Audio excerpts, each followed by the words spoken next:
Welcome back to the Voices of Women Summit, where in honor of International Women's Day 2023, we are raising the voices of hundreds of women so their messages can be heard. Your host for this session is Jennifer Takagi. Jennifer is an intuitive leadership coach, founder of Takagi Consulting, host of podcasts Destined for Success, and last but certainly not least, a 5 times Amazon best-selling author. She has another amazing guest coming right up. Take it away, Jennifer. Oh, I love that music. I just kind of want to dance with it. Dr. Catherine Wiberg, I'm so happy to meet you, and I'm happy to have you here on the Voices of Women Summit. This has been an amazing day for me, and I love your talk title, Turn All Your Experiences to Your Benefit with Appreciative Intelligence. Oh my word, that sounds amazing. I'm not going to take up any more of your time. I'm turning it over to you. Well, thank you so very much, Jennifer. I am excited to be here. And it's not just energy from everybody else, but it is helpful.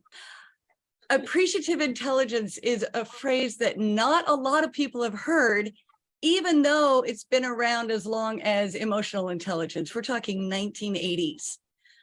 I had never heard the phrase until I was in my doctorate degree.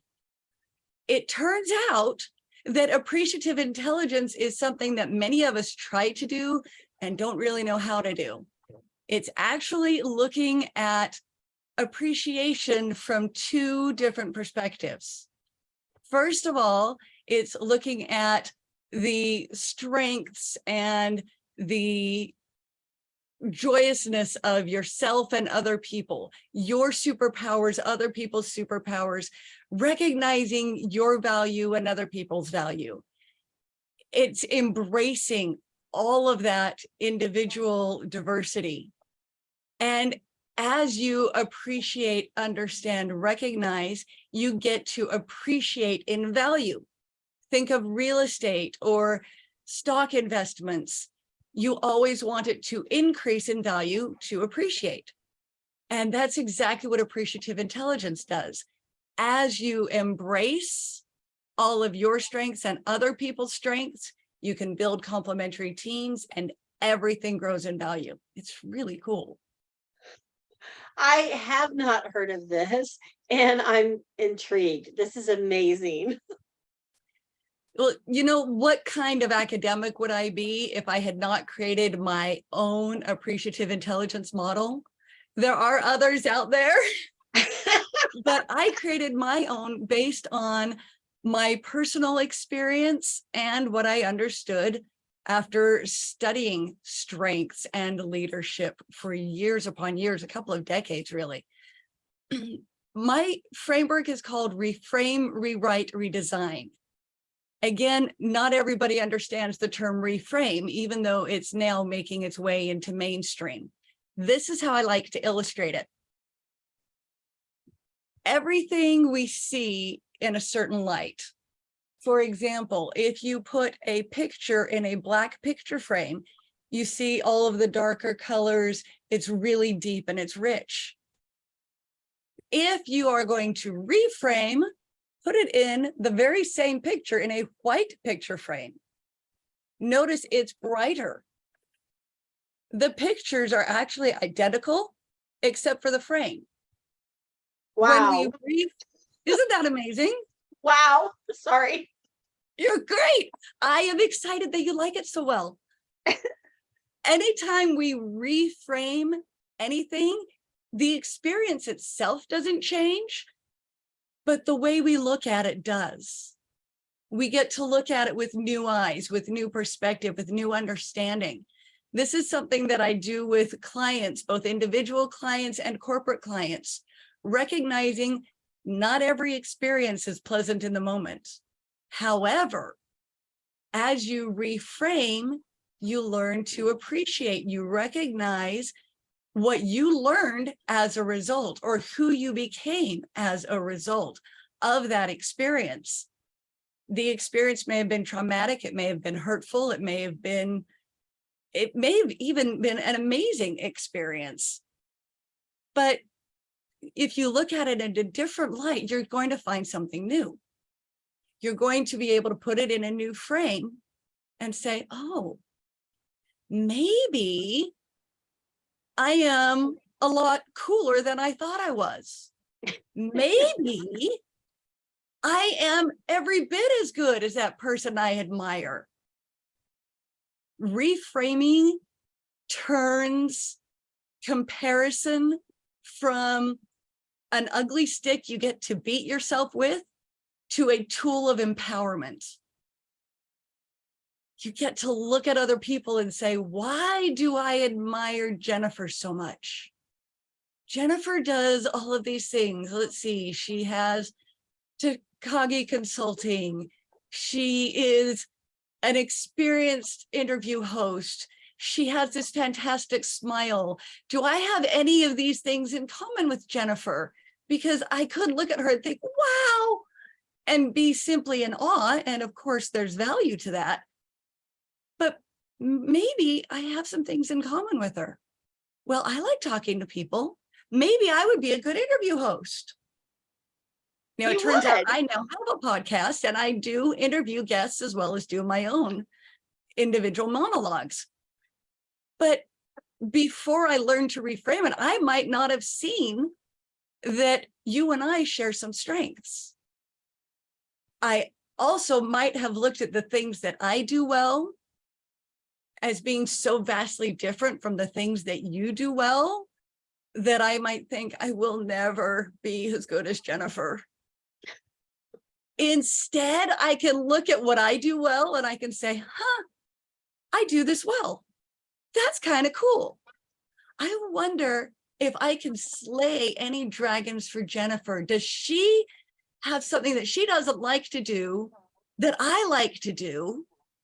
And I do it easily. I've been calling myself just all this time, but really maybe to Jennifer, it's pretty spiffy. Maybe I can help her, and something that I don't do well or I don't like to do and Jennifer enjoys and does well, maybe she'll help me. And then look, our team has become complementary. We now get to slay each other's dragons. And slay each other's dragons. Rewrite. Yes, slay each other's dragons. I learned of dragon slaying stories from a woman named Liz Ryan. The way that she describes dragon slaying stories is anything that you did well is a dragon slaying story. I have changed that from my purposes to anytime you do something well that helps somebody else, then you are slaying somebody else's dragon. And that makes you a real dragon slayer.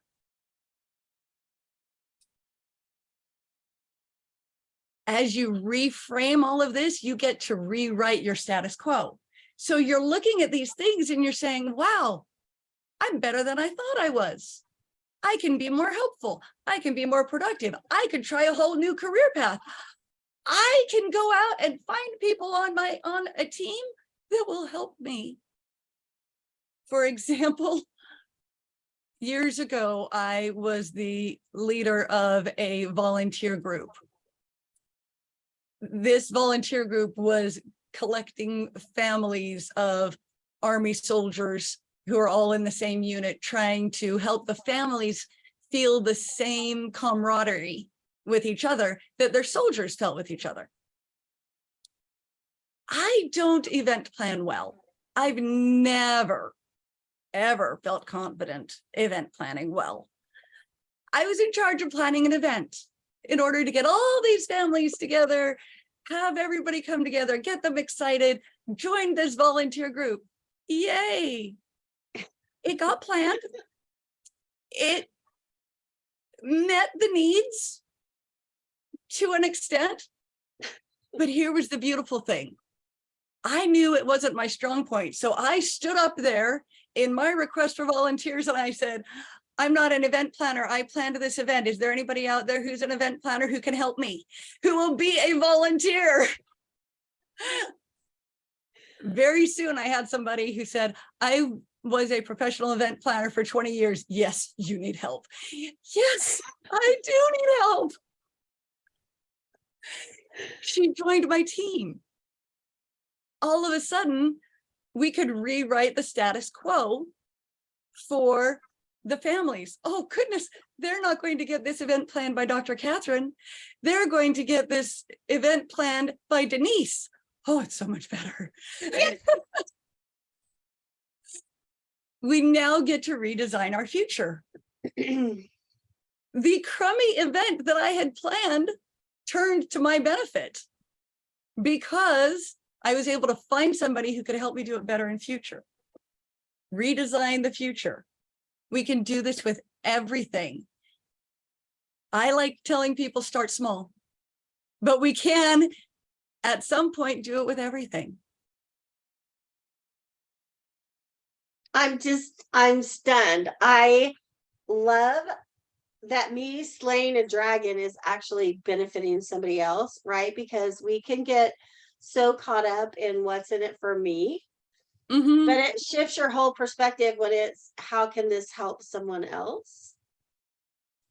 And oh my goodness, I just do this. Honestly, I talk to so many people who say, well, that's just me. But you don't understand. That's not me. You don't understand. This person doesn't like that or doesn't understand it. There's no just. What comes naturally for you doesn't come naturally for everybody. So just be you, own it, get rid of just, stand on it, crush it down, reframe it, because you're amazing. I love this, and I love the idea of what do we have in common, what do we see versus how am I different and you're not enough, or you're way different so I'm not enough, like that comparison thing, because we often play that comparison game. It's almost, I don't know, is that in our DNA, or is that just so well taught that we own it and we don't need to own it anymore? I think it's our desire to be better. We always want to be better than we were. We always want to be improving. We want to reach our next levels of excellence. Now, it might be that there are things that we just wish we did well that we don't. It might be that somebody we trusted told us when we were young, why can't you be more like so-and-so? It might not have even been meant as dismissive or demeaning. It very well could have been, you can be like, we go back to when I was a youth, Mary Lou Retton, and be this gymnastics star. And then when you're not the gymnastics star of the 1980s, you just feel so less than. But maybe she can't create a flower arrangement that's gorgeous. Maybe she doesn't love computer databases. That's one of my things. My creativity lies in computer databases, even though that's no longer what I do, because I reframed. I discovered strengths are where it's at. We can identify our strengths. You can use the assessments that are out there, or you can ask yourself questions such as, what would my best friend say about me? What do I like about myself? I love using the what do you like about yourself as the first question. Invariably, the majority of people say, well, I don't know. Then I say, okay, what would your best friend say he or she likes about you? The fun in that is that the person then lights up and says, oh, well, my best friend likes that I can make her laugh. Okay, so you're Robin Williams. How wonderful is that? Yeah. My best friend likes that I listen. You know, my best friend likes that I talk. What a convenient thing. I can carry it. Exactly. I can carry the conversation and my best friend can listen. Or I can listen and which is a skill I had to learn consciously, or I can listen and my best friend can talk. But again, it's the opportunity to really look at it. I know you're going to ask about the free gift in a moment, but I'm just really excited. So I hope you don't mind too much if I jump the gun. Please take it away. Yes. The free gift that I have for everybody who is here at the Voices of Women for 2013 is a 6-step guide that helps you reframe for the first time, and you can use it over and over and over again. 6 question prompts. I recommend you print it out, you handwrite it. But things to think about. Never start with something traumatic. Those truly traumatic things might require more professional help than a reframe guide. But you can use it in conjunction. Start with the small things. If, for example, I had a friend when I was 12 who spent a 15-minute recess from school telling me all of the things that were bad about me, the things I did not do well, all of my faults. I look back at that now and realize I didn't have to be good at all of those things. And I never want to treat anybody that way. So quite frankly, I can choose not to be her. To choose not to be her. I love that. That was one of my first reframes, to say, oh, wow, she must really hurt. That hurt me a lot. I don't have to do that to anybody. I can tell them they're amazing, and then they can step into it. Yeah, I can share all the good things about them. Well, I think, pardon me, I just want to say, as women, we often are told to be humble, not brag on ourselves. And so I think it's a little bit of a learning exercise to step into what you're good at. I did something recently and I was really good. I know I was really good. And when I walked away, people stopped me and said, you were really good at that. And so someone said, how did that go? That wasn't there. And I said, well, I was amazing. And they went, really? Can you not be humble? And I was like, I don't need to be humble. Like, I crushed it. I knew I did. And don't take that away from me. But as women, on International Women's Day, I just have to say, it's okay to own what you do well. Yes. And there's a difference between being confident and recognizing that you've done a great job and being conceited. Conceit or belittling anybody always comes from a place of hurt. I have to be amazing and I'm better than you, and this is why I'm better. If you really talk to that person is trying to make up for something because he or she needs to feel that validation of I'm amazing and I'm better than you. No, you're not. You have different strengths and you are amazing and you crushed it and you can own it. And guess what? I'm amazing too. Differently, still amazing. I thought it was real cute one day. My girlfriend likes this one dip I make. It's on the back of the Knorr vegetable soup, and it's like how to make spinach artichoke dip. And her mom goes, well, why don't you make it? And she goes, I don't need to. I just need to call Jennifer and tell her to make it. See, that comes back right there. That comes back to the complementary teams. She doesn't like to do it. You like to do it. You get to slay her dragon, and her mom says, wow, this is amazing dip.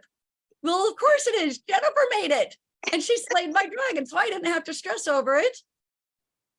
And it's fantastic. And she enjoys it, and it always turns out right. When I tried it, I could follow the directions exactly, and it's not going to taste the same. Jennifer does it. It's phenomenal. So she'll slay my dragon. I'll do something for her, I promise. Yeah, We'll I take love care of that. each Slay other. the dragon. Well, and you also have an amazing VIP gift. Yes. Reframe, rewrite, redesign, empowerment, and emotional intelligence journal. So, those of you who are not VIP, it is not too late. Marge has dropped the link in for you to upgrade to VIP so you can get all the amazing VIP gifts as well as bonuses. And we've had almost 300 speakers today. So there is a lot to grab hold of. Yay! So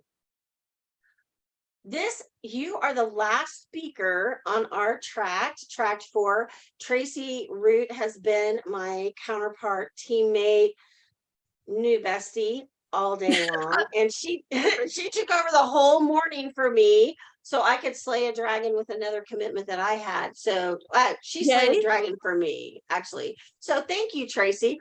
But last words, they're yours, Dr. Catherine. What are some parting thoughts you can share with our amazing audience? As you learn to reframe, rewrite, and redesign your self-perception and the story you've told yourself, you will be empowered to slay your dragons, other people's dragons, and create the complementary teams that you need so that comparison is no longer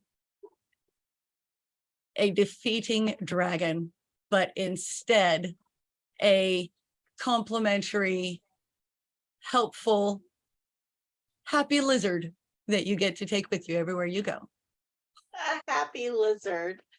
Oh my gosh, thank you so much for being here and imparting your great wisdom. I mean, I've really gotten a lot out of this and I really enjoyed it a lot. Thank you. I had a ball. Awesome. I can't wait to connect with you more. I'm Jennifer Takagi, and on behalf of my counterpart, Tracy Root, and Voices of Women Mega Summit 2023, Tract 4 is signing off. Have a great night. Oh, and there's more to come. It's not over yet. Just our tract is over. Thank you, Marge. For joining us for another amazing session of the Voices of Women Summit, where our mission is to raise the voices of hundreds of women so their messages can be heard. For recordings of all sessions, plus an amazing VIP gift bundle, upgrade to VIP now.